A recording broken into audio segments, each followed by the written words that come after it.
Alors, bonjour tout le monde, bienvenue à une autre capsule de Canada Virus. Cette fois-ci, j'ai pour vous Jean-Claude Pomerleau qui va venir nous commenter les dernières nouvelles concernant la crise au niveau canadien et le retour du politique.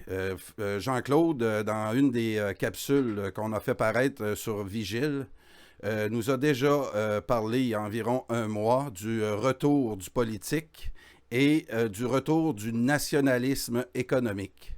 Alors, Jean-Claude va venir nous parler de cette transition qu'on a remarqué actuellement chez l'équipe de M. Legault, où l'équipe médicale va bientôt donner sa place à l'équipe économique. On parle d'un retour bientôt là, pour certaines catégories de travailleurs, un retour au travail.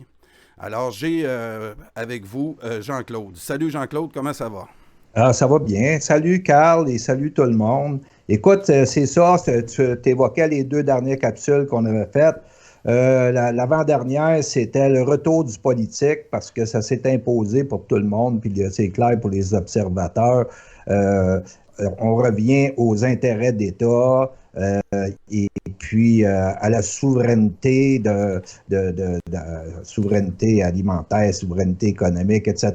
C'est des thèmes très forts qui reviennent. Et puis ici au Québec, le gouvernement Legault, il est complètement allumé là-dessus. Et puis ça, c'est dans la dernière capsule qu'on avait faite, c'était le virus de la souveraineté. Fait que souveraineté alimentaire, souveraineté économique, etc. Souveraineté sur toutes nos capacités de faire face à une crise avec nos propres moyens, etc. Alors donc, c'est le virus de la souveraineté qui les a frappés. Et puis donc, là, on est dans une situation où il faut penser que, déjà commencer à penser clairement que le lendemain de crise, Ottawa va avoir à faire des arbitrages compte tenu du fait que son déficit s'en va vers autour de 200 milliards. Et puis, j'avais évoqué 150 milliards la dernière fois, mais ça galope, puis les compteurs tournent, puis ça pleine vitesse. Donc, 200 milliards, la dette du Québec, d'Ottawa devrait monter autour de 1000 milliards. Et puis, pendant ce temps-là, les autres provinces, ben, sont dans la misère et c'est vraiment la détresse économique en Alberta. Et à Terre-Neuve, ben, ils sont en faillite technique. OK? Alors, c'est très, très grave. Et donc, on va voir comment dans ces grandes crises-là ont été l'occasion pour Ottawa de prendre le contrôle et puis le faire au détriment, entre autres, des intérêts du Québec. Et on a juste à penser à la grande crise des années 30 et la guerre, on avait évoqué la Deuxième Grande Guerre, où Ottawa en a profité pour s'accaparer du pouvoir de taxation directe du Québec. Et donc, on va voir ça vers la fin. Mais là, présentement, Ottawa est en train de faire une tentative pour pogner le contrôle politique de la joute avec la loi sur les mesures d'urgence. Et ils sont revenus avec, en contact avec les provinces puis ils ont insisté, etc. Puis il y a eu un barrage des provinces sur ce thème-là. Pourquoi? Parce que la loi sur les mesures d'urgence ferait en sorte qu'Ottawa prenne le contrôle sur les juridictions des provinces pour un grand plan de sortie de crise. Et puis donc, puis là, j'entendais hier Doug Ford, premier ministre de l'Ontario, dire on a essayé de nous vendre ça, mais il n'est pas question que ça passe. Là, les provinces ils ont plus de costauds qu'à une autre époque. OK? Donc, c'est ça. Et puis, il faut savoir que dans le lendemain de crise budgétaire qu'il va y avoir, il va y avoir des arbitrages d'Ottawa. Et ces arbitrages-là, historiquement, ils se sont toujours faits au détriment des intérêts du Québec. Et c'est là qu'il faut être attentif. Et c'est parce que là, et puis on peut, on a eu l'occasion de parler de ça, là, des coups fourrés d'Ottawa. Et dans le cas, puis Carl, quand tu veux, tu peux intervenir, là, mais Oui. j'ai deux dossiers en tête, tu sais. Les deux dossiers en tête où l'enjeu portait sur des milliards de dollars et les intérêts du Québec ont été niés complètement. Tu comprends? C'est très important là, de comprendre ça parce que les gens nous disent, bon, on se fait avoir à beaucoup de places par Ottawa, et puis que donc, le fait qu'on collecte de la péréquation, ça vient compenser pour ça. Mais là, bientôt, là, cette crise-là va mettre en cause la péréquation. On va y revenir en dernier, là. Mais pour évoquer les deux dossiers qui démontrent que quand c'est des milliards qui sont en jeu, Ottawa, les arbitrages qu'il fait, c'est au détriment des intérêts du Québec. On peut évoquer, on en avait parlé, hein? Oui. Un peu, tu sais, le cas de la DV. Hein? C'est un cas extraordinaire, ça. OK? Oui. Les malheurs de la DV. OK? Comment qu'on explique ça, les malheurs de la DV? C'est tout simplement, il y a une collusion entre Ottawa et Irving. Irving, l'entreprise multimilliardaire des maritimes, qui est dans le domaine des chantiers maritimes. Et donc, la collusion entre Ottawa et Irving, qui, au travers des années, et qui, pendant ce temps-là, on avait, dans les derniers 15 ans, les libéraux au pouvoir, OK, plus ou moins complices de ça. Et puis, c'est ce qui explique des faillites à répétition du chantier.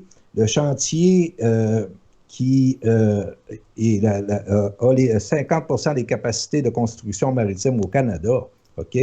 Et puis qui a c'est un actif stratégique pour l'État du Québec qui s'en est désintéressé parce que à partir de ce chantier-là, on peut lever une filière industrielle, OK, aussi importante que l'aéronautique, OK? Et ça a été proposé, ça, OK? À un moment donné, bon, ça m'a fermé mon téléphone. C'est les joies du cellulaire. Il n'y a pas de problème. Vas-y, continue, Jean-Claude. OK. Donc, c'est ça. Alors donc, et là, on pourrait penser, c'est une théorie du complot, ça, l'idée que Ottawa serait en collusion avec les Irving pour étrangler financièrement le chantier de la DV. Mais il est arrivé une chose, c'est que il y a un moment donné, Irving avait toutes les capacités. Il y a des contrats qui ont été donnés. Première phase, 35 milliards.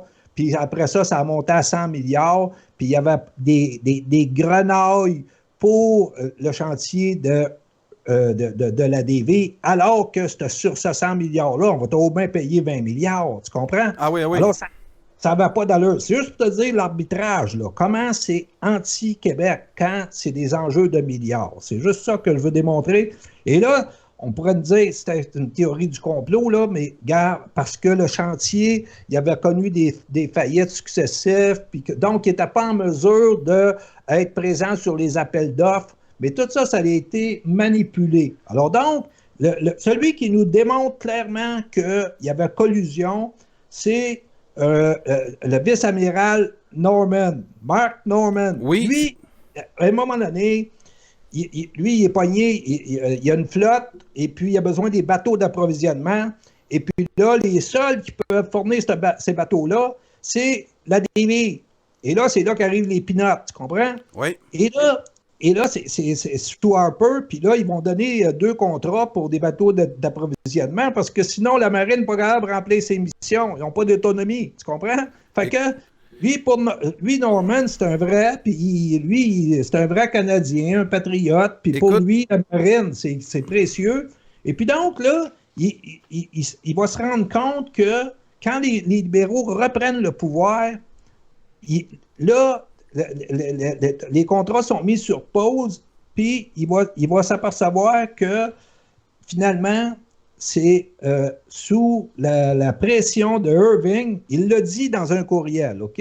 Sous la pression de Irving, que les contrats étaient mis sur pause et que pour eux autres, il n'y avait rien à foutre de ce que lui avait besoin de ces bateaux-là, puis c'était hautement stratégique pour le Canada. Tout ce qu'il voulait faire, c'est, il dit, to block Davy from getting it, le petit contrat. OK? Donc, lui, en faisant ça, là, il déclenche toute une réaction chez les libéraux à Ottawa. Ils vont déclencher une enquête de police, puis ils vont l'amener en accusation pour avoir écoulé des informations militaires. Tu sais? Ah oui, Là, puis en s'en allant vers le procès, son avocat essayait d'avoir des documents du gouvernement parce que là, ça remontait la collusion entre le cabinet du Parti libéral à Ottawa et les Irving. Et éventuellement, en s'en allant plus proche du procès, ils ont décidé de renoncer à la poursuite. Et lui, là, il y a une entente hors cours, naturellement. Et lui, il a été compensé parce qu'il a été faussement accusé. OK? Et puis, ça, c'était pour l'intimider. Mais ce qui aurait arrivé au procès, c'est qu'on aurait vu toute la collusion entre le cabinet libéral à Ottawa et la Irving pour étrangler financièrement la Davy. Et donc, les malheurs de la Davy, c'est quoi? C'est qu'ils dépendent des contrats du fédéral et le fédéral est sous contrôle d'Irving, un compétiteur de Davy. C'est bon, là, il y a un gars qui a compris ça ici, parce que ça aurait dû être un dossier de fond qui aurait dû être très bien documenté par le mouvement souverainiste, parce que, regarde, c'est des enjeux, ça, hautement stratégiques, se portent sur des milliards de dollars, et puis c'est les intérêts du Québec, là, c'est des intérêts fondamentaux qui sont là, et le mouvement souverainiste a été incapable de sortir ce dossier-là clairement. C'est le National Post qui menait la lutte contre le Parti libéral sur ce dossier-là. C'est incroyable. Jean-Claude, oui? On se rappelle tous, là, pendant l'élection fédérale, qu'on a essayé là, de nous impressionner avec le contrat de 500 millions qu'on donnait à la Davy pour nous faire oublier le pactole qu'on pouvait avoir au niveau canadien. Là, on parle de projets d'environ près de 100 milliards. Et c'est rare que dans ce temps-là, on entend nos amis fédéraux parler de la part qui nous revient en matière de construction navale.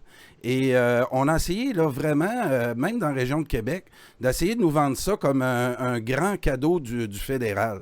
Et tu nous expliques clairement, là, dans ce dossier-là, tout le travail en coulisses de Irving, qu'on ne voit jamais travailler, ça ne sort pas beaucoup dans les nouvelles, mais les décisions se prennent à ce niveau-là.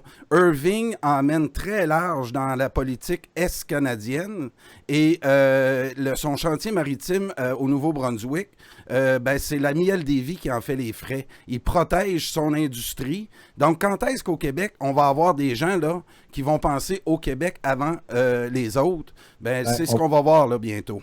Ben oui, c'est ça. On va voir parce que, regarde bien ça.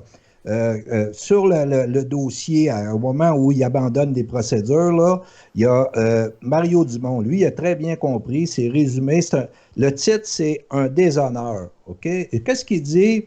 Il dit que les libéraux de Justin Trudeau auraient-ils voulu mettre sur la glace tous les contrats de chantier naval pour les reconsidérer? Est-ce pour des causes peu nobles? Ça regarde mal. En mettant l'affaire sur la place publique, le vice-amiral a mis le gouvernement dans l'eau chaude, faisant échouer ses plans, ou puis-je dire, à faire échouer une magouille. L'impression aujourd'hui, c'est que pour lui faire payer sa faute, on a aiguillé sur lui des charges criminelles. Grâce au travail agressif de son avocat, qui l'a embauché à grands frais, les accusations sont mystérieusement tombées. On comprend qu'il ne voulait pas arriver au procès puis faire l'éclairage sur tout ça. Et puis bon, il y a juste Mario Dumont qui réagit comme ça. Là. Je te le dis, là, le mouvement souverainiste là, est incapable de ramasser ce dossier-là et puis, tu sais, publier un livre, puis là, tu sais, pour faire vraiment le procès du fédéralisme, parce que là on parle dessus de milliards. Bon, alors donc, il est arrivé quelque chose. Qu'est-ce que je t'ai dit, c'est à quoi les malheurs de la Davy dépendent des contrats du fédéral contrôlés par les Irving. C'est pas très compliqué. Le vice-amiral, il fait cette démonstration-là. C'est quand même pas un deux de pique. On n'est pas dans la théorie des complots, là. OK? On est dans des manœuvres très claires, vicieuses, anti-québécoises. Tu comprends? Donc, oui. Donc, il a vu. Donc, la solution, c'est quoi? La solution, c'est que tu sais que Legault a écrit un livre sur le Saint-Laurent, puis tout ça. Et dernièrement, le Québec a récupéré 4 ports, dont le port de Gaspé en eau profonde. OK? Donc, il y a peut-être une stratégie, là. OK? Mais, eh bien, il est arrivé des propositions. Pendant que les libéraux à Québec étaient au pouvoir, il y en a un qui est arrivé avec une proposition pour échapper à la mainmise d'Ottawa et des Irving. Et c'était l'achat du chantier par un groupe lié à des armateurs grecs et qui, eux, arrivaient avec des contrats pour construire 54 bateaux. OK? Là, regarde, le fédéral, tu complètement en dehors du portrait. On était complètement souverain sur la game. Et puis là, il disait à ce moment-là qu'il y avait une capacité de déployer une filière industrielle liée à la construction navale à la Davie, tous les autres petits chantiers, puis tous les fournisseurs, etc., et que cette filière-là serait aussi importante que la filière aéronautique pour le Québec. Fait qu'on ne parle pas de rien, là. On parle d'intérêt d'envergure. Alors donc, celui-là, c'était, regarde, vente du chantier maritime Davie, la SQ ouvre une enquête. Parce que celui qui est arrivé avec la proposition pour acheter, comprends-tu, puis se débarrasser de toute cette clique-là qui parasitait ce chantier-là, bon, ben là, lui, c'est Michel Junot-Katsua.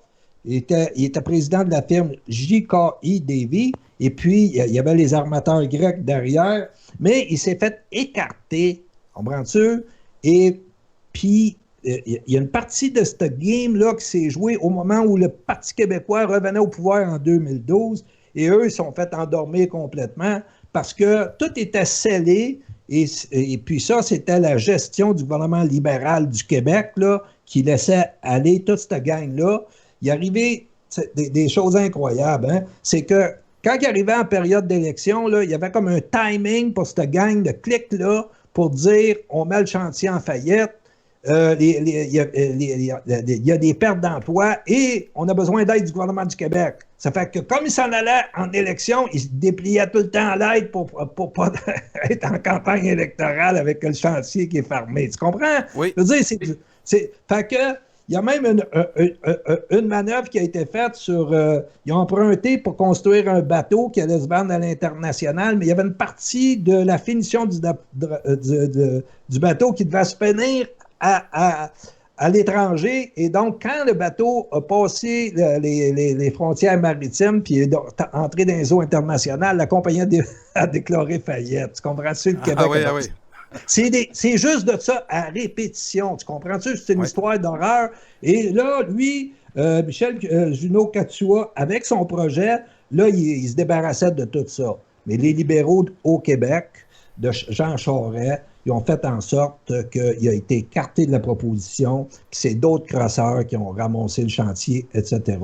Et donc, puis quand il a fait sa proposition, il y a eu des manœuvres qui ont... Puis là, lui, il a fait intervenir la Sûreté du Québec qui a ouvert une enquête pour corruption, collusion, irrégularité dans le processus d'appel, etc. Regarde, c'est ça que c'est donc, c'est pour te dire que Legault, pour ramasser tout ça, il faudrait qu'il nationalise ça, déplie 1 milliard, tu comprends-tu? Puis se met en contact avec des armateurs à l'international. Et là, il sort Ottawa complètement de ça, puis les Irving, puis voilà, bonjour. Et puis là, à ce moment-là, on aurait une stratégie d'État d'envergure pour faire lever cette filière-là. Alors ça, c'est juste pour te dire que c'est un exemple que Ottawa... Comprends-tu? Quand ça va arriver, le lendemain, dans cette crise budgétaire-là, qui va être extrêmement grave, les arbitrages ne pensent pas que ça va se faire dans les intérêts du Québec. Là. Ça va être grave. Alors, donc, absolument, Jean-Claude. Il s'en vient une crise budgétaire. On voit aller M. Trudeau là, au niveau fédéral. Il est en train de dépenser de l'argent qu'il n'y a pas. Et on a un premier ministre là, de province, aux dernières nouvelles, qui maintenant devra se transformer en chef national et défendre le bas de laine des Québécois. Là, tu nous as donné l'exemple de la Miel des Vies où on voit vraiment des intérêts extérieurs du Québec qui ont travaillé à l'encontre des intérêts du Québec et qui vont travailler dans les prochaines semaines. C'est pas la crise qui va changer ça. Hein, on remarque que l'État fédéral retombe dans ses vieilles habitudes coloniales, est en train de s'immiscer dans tout champ de compétences au niveau provincial. C'est pas nouveau. Oui. Ah oui, mais cette tentative-là, elle a été bloquée par la voix unanime des provinces. Hein. Il y a un article dans le Devoir là-dessus. Là. Là, les autres provinces ne se sont pas alliées à Ottawa. Là. Se sont alliées à la position du Québec. Là. Tu comprends? Ah oui. C'est ça. Ben oui, parce que ça va être chacun pour soi le lendemain de cette grande crise-là. Mais on a un autre exemple là, où le fédéral est intervenu au détriment des intérêts du Québec. Toujours là où il se brasse des milliards. Et puis, c'est des intérêts majeurs et ça concerne l'intervention du fédéral pour appuyer, garantir prêt à Terre-Neuve pour son fameux projet Muskrat Falls. Voilà. Là, on tombe dans le deuxième sujet qui va encore nous prouver. Oui. Oui, le deuxième exemple. Comment que le Canada peut travailler pour le Québec en ce moment? Non, mais regarde, tu vas voir ce qui va s'en venir. Tu sais, on va te le dire, on va conclure à la fin sur qu'est-ce qui va être visé. Tu comprends? Oui. Cette fois-ci. Mais là, pour le moment, c'était Hydro-Québec qui était visé. Parce que là, Muskrat Falls, à Terre-Neuve, c'est dans le Labrador. OK, gardons ça simple. Le projet, c'était pour... Terre-Neuve est en maudit contre le Québec à cause de Churchill Falls, puis qu'ils ne pouvaient pas renégocier, etc. Puis pour eux autres, c'est un mythe, ils se font avoir. Bon. Et puis ça les a amenés à dire, bon, ben on va développer les autres grands projets hydroélectriques dans la zone, on va les développer par nous-mêmes, et puis, mais par eux-mêmes, c'est Ottawa. C'est que Ottawa, en garantissant les emprunts de Terre-Neuve, il amenait un compétiteur à Hydro-Québec et ils devenaient, eux autres, des joueurs qui intervenaient dans cette compétition-là pour favoriser qui est Terre-Neuve, au détriment de Hydro-Québec. Parce que ce projet-là visait quoi? Visait à produire de l'électricité puis aller le vendre aux États-Unis, tu sais, en passant par les maritimes. Alors donc, compétitionner directement Hydro-Québec. Tu vois? Alors donc, la première tranche qu'ils ont faite, c'est ils ont garanti de près 5 milliards. Et puis, ça, c'était sous Harper. Puis après ça, les libéraux, eux autres, ils ont rajouté une garantie de 2 milliards, 3 milliards en fait, 2 milliards,9. Et puis là, bon, ils ont garanti ça, alors que le chantier, il y avait des difficultés. Finalement, les projections de coûts ont doublé, puis finalement, ils sont poignés avec d'électricité qui coûte trop cher, puis il n'y a pratiquement pas de clients. Donc, gros problème, eux autres. Et puis là, puis il y a des gens qui se sont opposés à ça, là, à l'époque, là, OK? Puis il y en a un, entre autres, qui s'appelle David Vardy, l'ancien sous-ministre, David Vardy. Lui, regarde ce qu'il dit. Il dit, en garantissant les emprunts, Ottawa a activé ce projet qui n'aurait jamais dû aller de l'avant. Il a une grande part de responsabilité dans ce désastre. OK?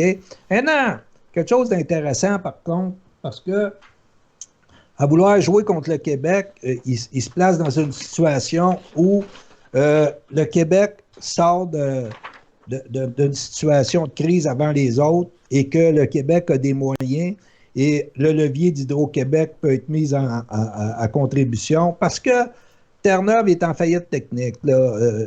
Ottawa, il faut qu'il ramasse la facture. Ou il y a un autre scénario possible, c'est que Hydro-Québec puis le gouvernement du Québec, l'État du Québec rentre dans le jeu et puis rachète ces installations-là pour effacer une grande partie de la dette de Terre-Neuve pour y sauver les couilles. Là. C'est ça que c'est, là. OK? Donc, on a ça. Ottawa, il y a une chose qui est fiable avec Ottawa, c'est que sur des enjeux où ils se brassent des milliards de dollars, les arbitrages vont toujours se faire au détriment du Québec. Maintenant, là, on s'en va le lendemain de la crise. On est dans une crise budgétaire historique, qu'on répète, là, 200 milliards de déficit à Ottawa, 1000 milliards de dettes, puis Terre-Neuve qui est au bord de la faillite, et puis l'Alberta qui est dans une détresse économique avec très peu de perspectives pour s'en sortir. Et là, ils vont produire un plan d'ici 2 semaines d'aide à l'industrie pétrolière, 15 à 20 milliards, qui va provenir d'Ottawa. Et là, dans ce contexte-là, là, penses-tu que l'Alberta ne va pas faire jouer la menace d'un référendum, parce que là, ils ont la loi sur l'initiative de consultation populaire par initiative de population. Donc, il y a des grosses chances que la péréquation soit visée. Parce que pour eux autres, là, plonger dans une misère là, absolument inimaginable, là, juste 3 mois, OK? Et que là, ils vont voir que c'est que Terre-Neuve ne collecte pas de péréquation. Et même dans le contexte actuel, ne collecte pas de péréquation. Et là, ils vont regarder Québec collecter 13 milliards de péréquation. Tu comprends-tu? Il va y avoir des tensions énormes. On l'avait dit pendant la crise des Autochtones il y a 2 mois, ça a créé des tensions. On ne s'attendait pas à la crise du COVID-19. Et là, ça vient exacerber à nouveau et encore vraiment, là, ça va clasher au niveau économique. Et là, ça va vouloir tirer leur couverte d'un bord puis de l'autre. Donc, l'État canadien utopique artificiel risque de sauter par intérêts régionaux. Ben, c'est parce que là, les provinces vont faire une pression énorme sur Ottawa. Ottawa qui est lui-même dans le trou, OK? Et là, les arbitrages sur les transferts sociaux, entre autres, OK? Les transferts en santé, les paramètres de la péréquation, etc. Là où ce que le Québec paraît être l'enfant gâté de la fédération pendant que tout le monde est dans la misère, OK? Ça ne durera pas. Donc, l'arbitrage du fédéral va se faire au détriment des intérêts du Québec. Et donc, dans ce contexte-là, il faut que le Québec ait une stratégie. Et là, c'est là que des souverainistes pourraient arriver sur la place publique avec une proposition simple concernant la péréquation. Et c'est pas compliqué, c'est un gambit. On veut récupérer notre pouvoir de taxation directe et garder votre péréquation. Ça, c'est un projet, c'est un dossier que Vigile a développé depuis 1 an, puis qui a essayé de faire circuler pour avoir un porteur de ballon quelque part. Mais là, il n'y en a pas de porteur de ballon. Maintenant, sur cette péréquation-là, il y a un historique, Carl, tu sais, et je vais revenir là-dessus avec Céline sur un dossier de fond, là, avec la documentation, etc. Ça va nous ramener dans la bras de fer entre Duplessis et Louis Saint-Laurent, un bras de fer absolument critique. Et puis, eux autres, ils savaient exactement pourquoi ils se battaient à ce moment-là, le Duplessis. Et puis donc, on va revenir sur tout ce contexte-là parce que c'était à l'époque des grandes crises que Ottawa s'est servi du contexte pour ramasser les capacités fiscales du Québec. Et là, juste pour te donner une idée, c'est quoi les capacités fiscales, là, le pouvoir de taxation direct, OK? Juste pour terminer là-dessus, c'est que c'est des impôts sur le revenu des particuliers et des entreprises, OK? Et sais-tu comment ça représente, ça, dans la dernière année pour Ottawa? Ça représente 220 milliards. Et donc, on peut dire 55 milliards qui vient du Québec. Et là, tu comprends-tu? Et à partir de ces capacités fiscales-là, c'est la centralisation fiscale, ils ont envahi les juridictions du Québec. C'est ça qui nous étrangle, OK? Et c'est contre ça que Duplessis se battait pour l'autonomie, etc. Fait que moi, revenir revenir avec ça, avec Céline. On va avoir à faire du travail d'ici quelques semaines. Là, on va avoir un dossier là-dessus. Là. On va faire la lumière sur cette période-là.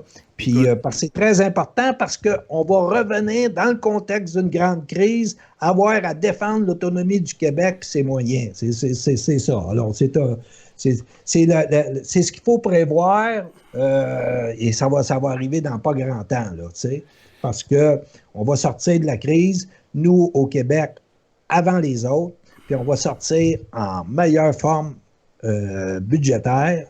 Et puis, on va être les avantages du Québec, là, ça va devenir intolérable pour les autres. Et là, d'après moi, là, ce qui va être visé, c'est la péréquation. Écoute, on en parle depuis plusieurs mois. Radio Infocité, j'en parle avec toi depuis quelques semaines.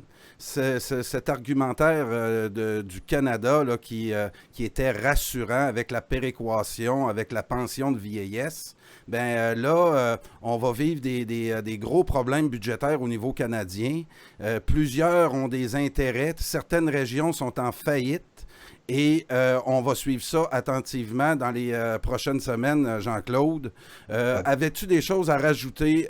Et effectivement, on va fouiller au niveau de l'histoire. Ce que je voulais aussi mentionner dans cette capsule, c'est qu'on voit réapparaître des vieilles habitudes du Canada qui, lors de crises, profitent de l'inattention ou la panique des gens pour s'émisser un peu partout et nous endetter et prendre contrôle de la nation québécoise qui est vraiment pas dans l'intérêt des Québécois.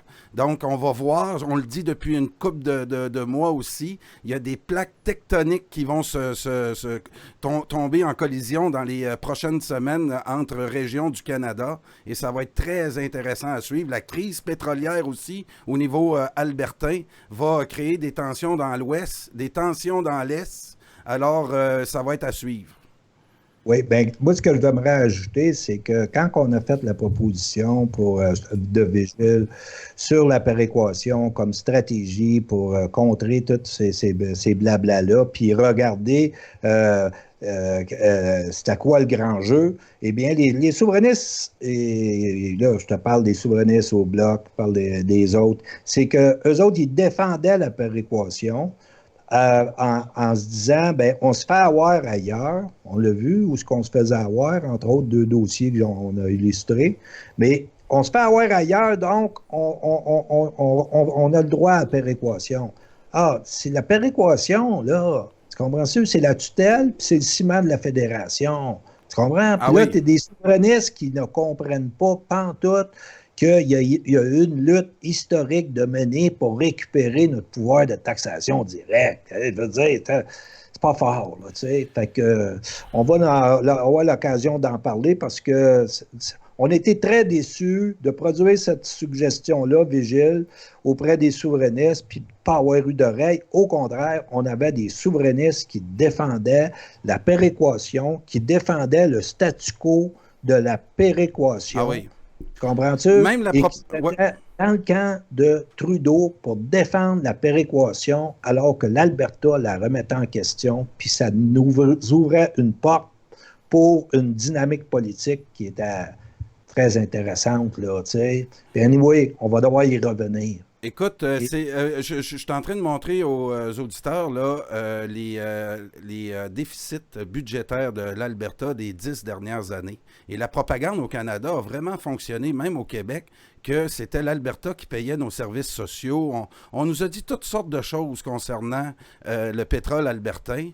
Plein de gens allaient travailler là-bas. C'était la ruée vers l'or noir dans l'Ouest. Et là, on vit des crises depuis une dizaine d'années. Le retour au marché pétrolier, là, la réalité, le réel politique est en train d'y rattraper. Donc, merci Jean-Claude, puis on se reparle dans les prochaines heures. Ben oui, merci. Bonjour à tout le monde. Bye bye.